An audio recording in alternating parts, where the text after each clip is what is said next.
Okay, so Trump is threatening about a dozen nations at once. He's threatening the Fed. He's saying if SCOTUS rules against his tariffs, we're screwed. He's doing violent crackdowns on illegal immigrants. He's revoking visas. Is he an authoritarian madman? Or is there some reason for all of this? Let's start off with attacking the Fed. So Trump's Justice Department is investigating Jerome Powell for potentially lying about a big, expensive renovation of the Fed's headquarters building. But really, what he's doing is trying to strong-arm the Fed into lowering interest rates. The threat of criminal charges is a consequence of the Federal Reserve setting interest rates based on our best assessment of what will serve the public, rather than following the preferences of the president. Okay, so now let's jump to tariffs and the Supreme Court. Trump is saying that if SCOTUS rules against his tariffs, we're screwed, saying, quote, it would be many hundreds of billions of dollars, and that doesn't include the amount of payback that countries and companies would require for the investments they're making on building plants, factories, and equipment for the purpose of being able to avoid the payment of tariffs. When these investments are added, we are talking about trillions of dollars. It would be a complete mess and almost impossible for our country to pay. So in other words, if the Supreme Court rules against the United States of America on this national security bonanza, we're screwed, he says. Trump has also been going after several countries: Venezuela, Greenland, Mexico, Cuba, Colombia, the list goes on. And it's not a joke. He means it. Here he is posting a photo naming himself President of Venezuela. His press secretary reiterated that he's also serious about Greenland. She was asking about Greenland, and I think the president was very clear last night. He said that he wants...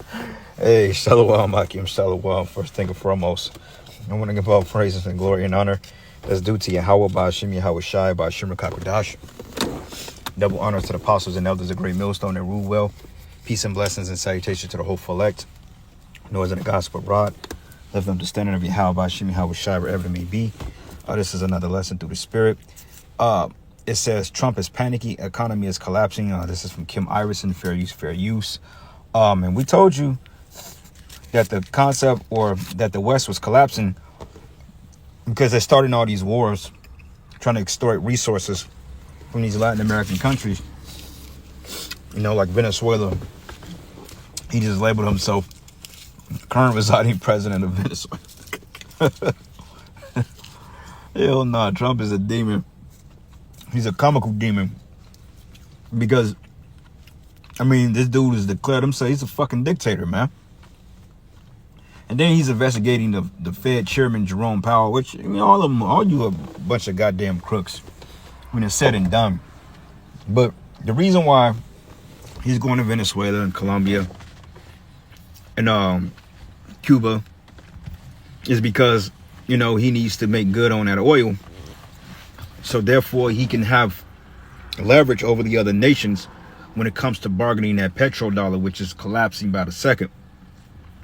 See, this is going to spell disaster, because whether or not it gets approval from Congress, at the end of the day, the dollar is collapsing, you know, and they know the dollar is collapsing because they're going to pull a plug on it. But the thing behind that is having the petrodollar, or the American currency, which, whatever that may be, which they're talking about, what is it called, CBDCs, but it's another term they use. It's a different, like not a Trump Bitcoin, but it's like a different version of a CBDC, which is a central bank digital currency. But it's still got to have the petro stamp, or the petrodollar stamp on it, if that make any sense. Because see, you got BRICS, you got OPEC, you got SWIFT, and all these different conglomerate of nations that's coming against Babylon, and they're basically dumping the treasury, which will cause inflation in the West. So Trump is on a rampage to get these resources and to get these nations under his thumb, so he can have leverage to play ball with nations like Russia, China, Iran, you know, lucrative nations that have a say-so on the world stage when it comes to, you know, economics, you know. So eventually they're going to go to war, because, you know, all wars are bankers' wars. And same thing, you know, World War II, the Third Reich, you know, you got Germany, and you got all these other nations and so forth that's going to team up against the West. There's going to be a climatic showdown, man. But even here in America, job layoffs at an all-time high. Okay, you got USPS which was sending out letters basically telling the postal people to have credentials because, you know, there's going to be chaos in the streets.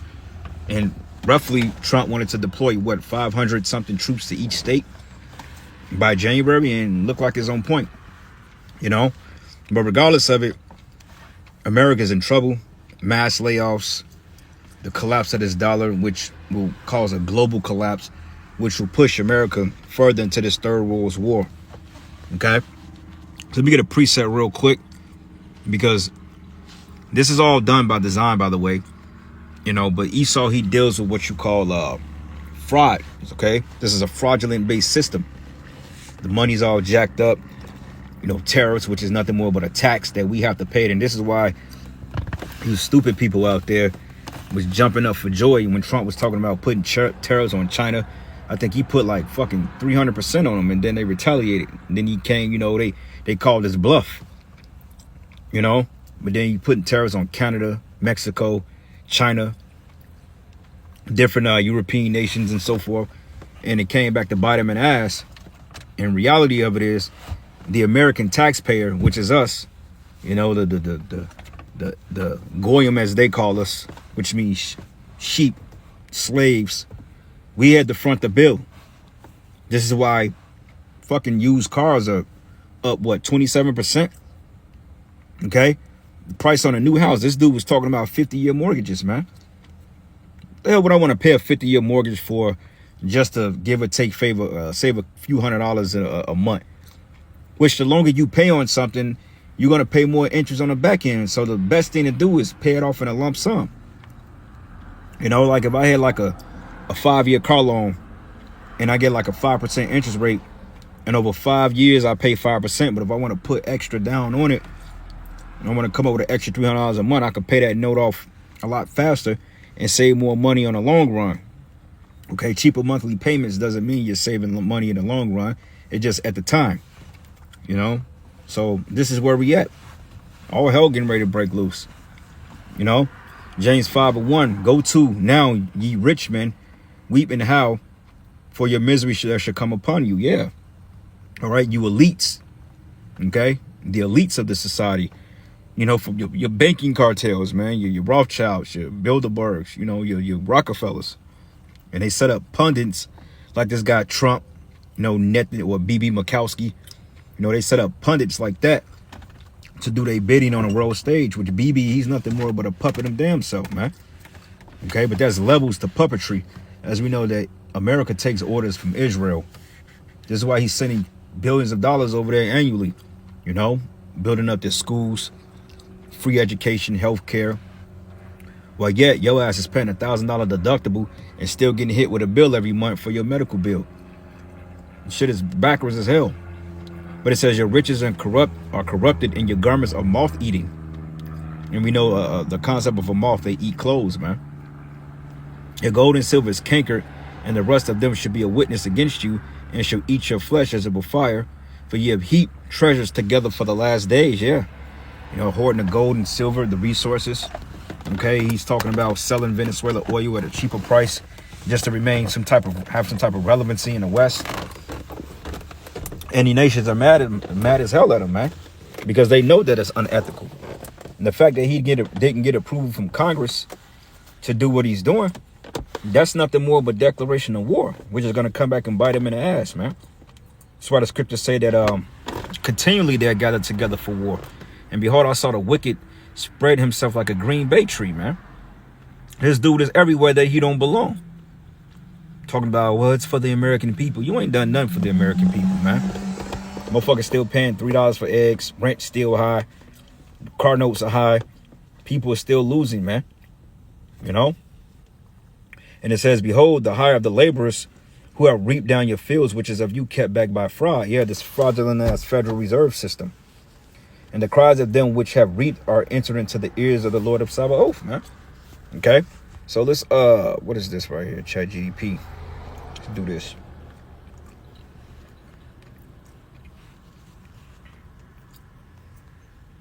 Let's do.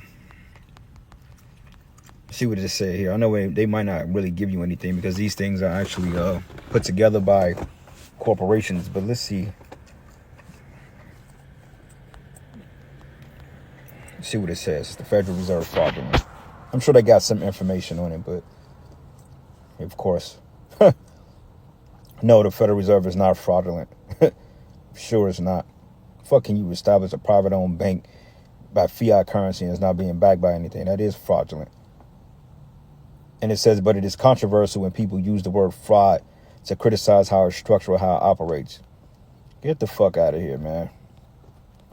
Claims to fall into a few categories. It's private, not federal. The Fed has a hybrid structure, and the Board of Governors is a federal government agency. Regional Fed banks and corporations with member banks are shareholders. This sounds suspicious, but those shares do not work like normal stock. Banks don't control policy. Profits must go back to U.S. Treasury, such and such. It creates money out of thin air. This is true in a technical sense, but how all modern central banks work. Money creation is done via open market operations leading to banks. Critics argue this causes inflation or benefits assets holders disproportionately. That is true. The legit criticism here, bailouts and low interest rates can favor large financial institutions, which they usually do. Asset prices often rise faster than wages because, like, when you think about it, like, you got BlackRock, they own damn near twice the GDP of California. How the hell you gonna have over so many trillions of dollars in fucking assets and you're literally a corporation? BlackRock and Vanguard.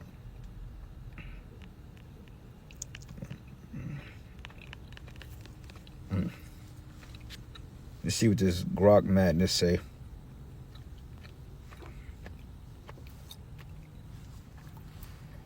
Why do people think the federal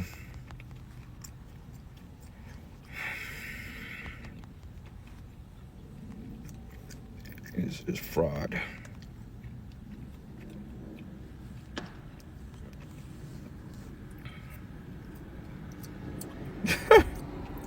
High demand. A lot of people using this shit.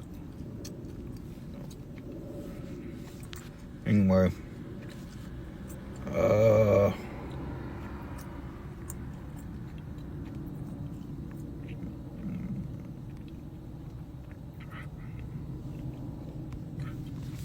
Anyway, whatever.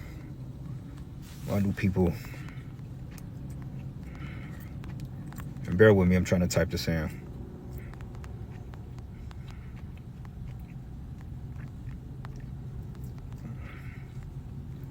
See what else it says here.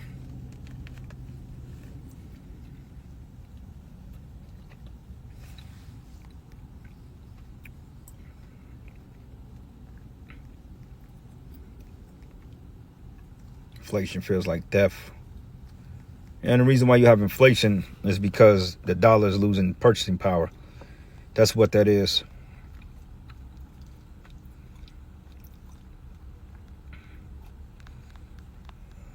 You had the, they called Jacobin in 1913, and a group of elites came to protest the Federal Reserve or something like that. Then they came up with the concept of, what do you say, give me the nation's money, control the nation's money, and I care not who write his laws. That's a private-owned bank, man. Was it, I think it was it Meyer Amschel Bauer? Can't remember which Rothschild it was, but nonetheless, you know, they took control of the people's money.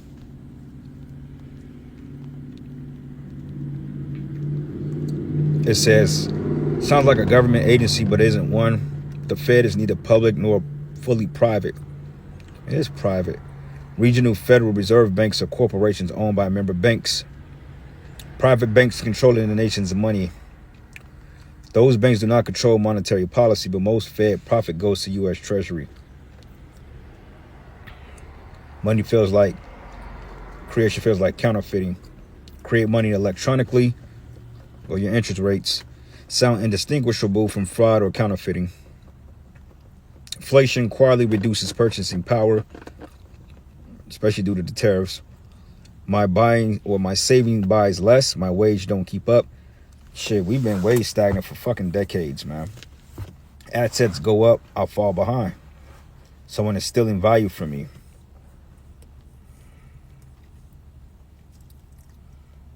Especially when they built these big banks out.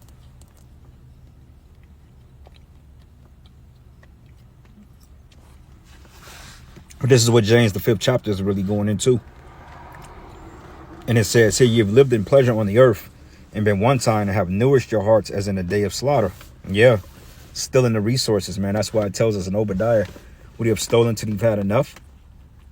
And it reads, it says here, ye have condemned and killed the just, and he doth not resist you. Yeah, because we're all trapped inside this feudalist system.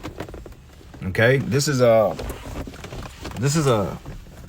you have oligarchs, which is basically another way of saying the elites that runs the world. With the 1% only 99% of the wealth, 99% owning less than 1% of the wealth. That's a false balance right there. And now you got this guy Trump panicking. Okay, so wants to see the United States acquire Greenland because he feels that if we do not, then it will eventually be acquired or even perhaps hostily taken over by either China or Russia, which is not a good thing for the United States or for Europe or for Greenland as well. Let's not forget, it would not just be in the best interest of the United States, but perhaps it would be in the best interest of Greenland as well to be part of the United States. Okay. So then we have the ICE raids. The Trump administration today announced revoking 100,000 visas. We're seeing violent crackdowns. In my opinion, a lot of the violent crackdowns, a lot of the propaganda towards accepting the security state is because if the economy were to crash, people would violently uprise, and there's now an apparatus in place that can crack down on all of us. But what is all of this about? Is this the erratic behavior of an authoritarian madman? So let me step back and explain what I think is actually going on here, because once you see it, I think all of it starts to make sense. Basically, the U.S. economy is in serious jeopardy. And it seems to me Trump is making a bunch of desperate moves to save it. Now, whether you like the moves or how he's doing things or not, I think it all boils down to economic pressure. And of course, there's political influence and elites in the background at war with each other. But let's just connect all the dots to the economic pressure that we're under. The United States is sitting on a massive amount of debt, and we're losing our grip on the world stage. The dollar is in decline as the world currency. More and more countries are trading in their own currencies and trading with China over the U.S. We're seeing job growth slow way down, especially in the blue-collar sectors. We have few jobs, high inflation, high debt, and with interest rates high, the government's interest payments are exploding. And there have been a lot of signs that we're headed for a world of hurt, maybe sooner than later.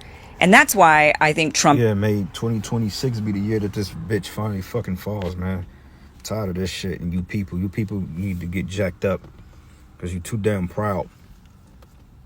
Jeremiah 51:7, it says, Babylon had been a golden cup in Yahweh's hand that made all the earth drunken. Yeah. Off what? The philosophies, man. Okay, you got every fucking woman that want to be a damn man, and every country you got a damn Mo in it, man. Why? Because they take influence from the West. Okay, it was this guy I used to work with. I used to call him Jack Stack. He used to always say influential power. Well, America had that influential power, but like Kim Iverson said, they're losing their grip on the world stage, and this is why Trump is crashing out, man. Okay, Revelation 12:12, great wrath. He's taking everything, and he's on a war path, which is going to end in him being destroyed because, hey, he's going to stir up the spirit of the Medes, which he's currently doing. He's provoking. He's going up a hornet's nest, man. You know? And it reads, and it says here, the Lord, and the nations have been drunken off our wine, therefore the nations are mad. Yeah, because they bought into this system. They bought into the U.S. dollar, and now their economies are collapsing because of it. You set up a central bank in an unwarranted place, and then you send a U.S. military there with a briefcase full of FRNs and guns pointed at them. They have no choice but to play ball, man. You know, that was the whole concept of World War II, to pretty much decentralize the British pound, to put the U.S. dollar into power, man. That's why America entered the war in 1941, I think. You know, I think World War II ended in 45. Then the Cold War was shortly after, which, you know, was another way of saying the third woe. But it says Babylon is suddenly fallen and destroyed. Howl for her and take her balm for her pain. If so, she may be healed. Right? Those bailouts, you know, like going back into the COVID era, bailing out these major corporations. Same thing with the 2008 housing crisis collapse. And we're seeing those same signs play all over again, man. But on this time, it's a global collapse, man. Not just here in the West. I remember when the 2008 collapse came, People was losing their jobs like damn near overnight. So how much more when this place fall, man? And this is why a lot of these podcast people are telling you, oh, take your money out the banks. Look, that ain't gonna matter. Okay, which, you know, it wouldn't be a bad thing if you did, but regardless of it, when the dollar is void, you ain't gonna be able to do nothing with it. Okay, like going back to the time of the Weimar Republic, people was burning trash barrels full of money because the money was technically devalued. Okay, the currency was inflated. It said we would have healed Babylon, but she is not healed. Forsake her and let us go everyone into his own country, for our judgment reaching into the heaven, even into the skies, man. So these nations are going to cop a jet out of here because they don't have any hope in Western authority anymore, you know. Let's go to Habakkuk. Habakkuk 2 is good.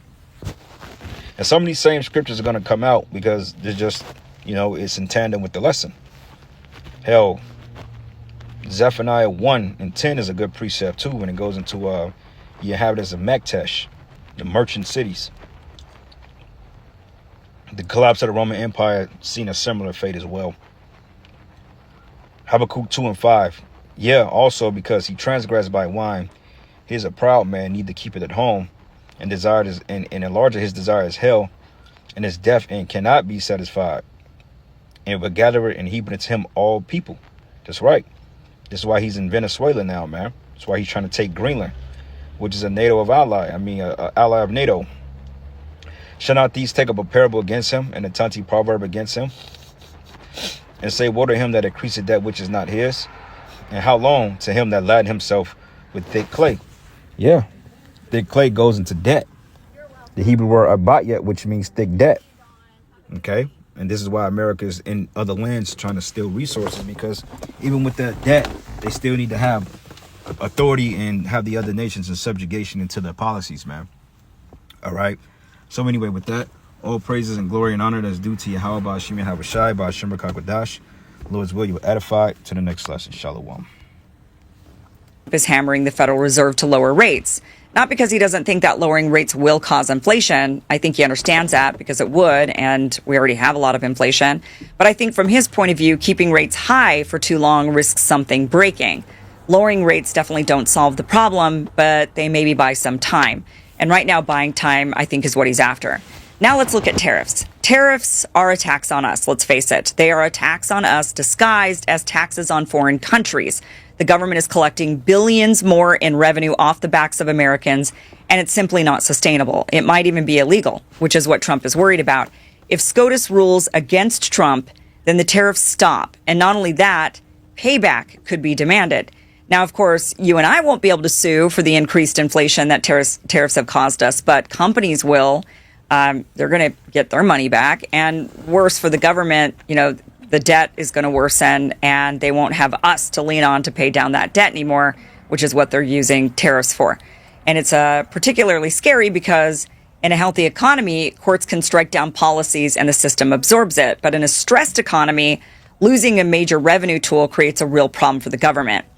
Now, zoom out to foreign policy. Let's look at Greenland, Venezuela, Cuba, Mexico, Iran. This isn't about conquest or empire. It's about access. So when your currency is strong, you buy what you need on the global market. When your currency starts weakening, you stop trusting the market to always be there for you. You start caring about who controls energy, who controls minerals, who controls supply chains.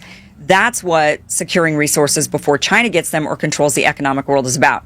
And that ties directly into immigration and visa crackdowns. Because in a strong economy, adding people is manageable, even healthy.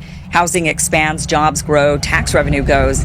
But in a strained economy, it's different. Housing is tight, wages are under pressure, jobs are not as abundant.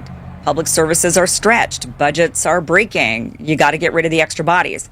Now, here's the part that really ties all of this together, and that's the dollar. This is the quiet story underneath everything. Right now, the U.S. dollar makes up about 40% of the global currency reserves.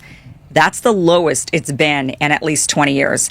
10 years ago, it was closer to 60%. At the same time, gold now makes up about 28% of the global reserves, the highest level since the early 90s. Gold now backs more reserves globally than the euro, the yen, and the British pound combined. Central banks aren't talking about this on cable news. They're just acting. They're actually holding less dollars and more gold. and markets see it. Gold was up about 65% last year, the biggest annual gain since the late 1970s. The dollar has had, on the other hand, one of its worst years in nearly a decade. So when you see the pressure on the Fed, the pressure on the courts, aggressive trade policy, resource grabbing, border crackdowns, I don't think it's necessarily chaos or an authoritarian madman. I think it's panic. And it's not that Trump is doing all of this to save us, from some sort of a treacherous future that he wants to be Captain America over. I think he's panicking that it could all come crumbling down on his watch. And that would make him one of the worst presidents in the history of the U.S., even though he's really only responsible for a fraction of the problem. This has been building up for a really long time. And the elites and the powers that be have been covering the fragility up through a variety of mechanisms for at least the past 15, 20 years, from bank bailouts to the pandemic to the overnight repo market bailouts to moving towards crypto markets. I think our economy is giving us every single signal that it is extremely fragile right now and could crumble any minute. And Trump does seem to be making moves to grab resources and power to thwart the rise of China and Russia. Some of the moves are smart, like not relying on faraway foreign countries for resources, and others aren't so smart. But